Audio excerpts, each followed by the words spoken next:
Name one country that the West has sanctioned, liberated, or invaded that's actually better off today.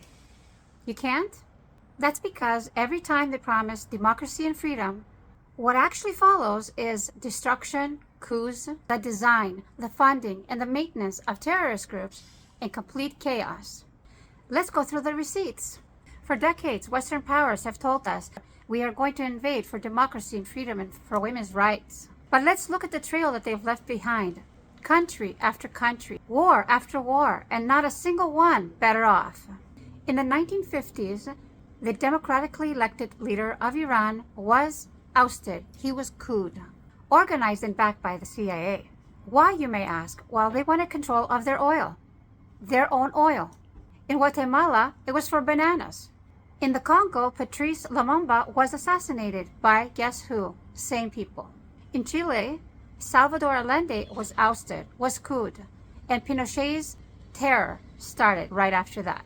And this was all in the name of freedom, and this was all because they were not pro-West, they were not pro-USA.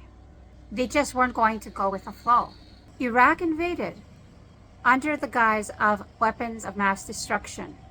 500,000 dead later. Afghanistan, 20 years, trillions spent. The Taliban was designed and established and funded and maintained by the US until they became enemy number one, until they weren't going with the flow anymore.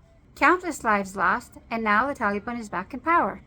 Libya, once Africa's richest nations, now destroyed by NATO bombs. Why, you might ask, is NATO in Africa?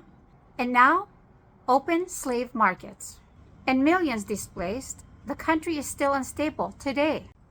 Let's concentrate for a moment on the terrorist groups, how the Taliban was designed and funded and maintained by the US, armed and trained by the US in the 1980s.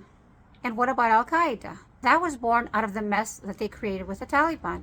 And then ISIS. ISIS, again, that was designed and funded and armed by the chaos that happened in Iraq. None of these were accidents. All of these were engineered.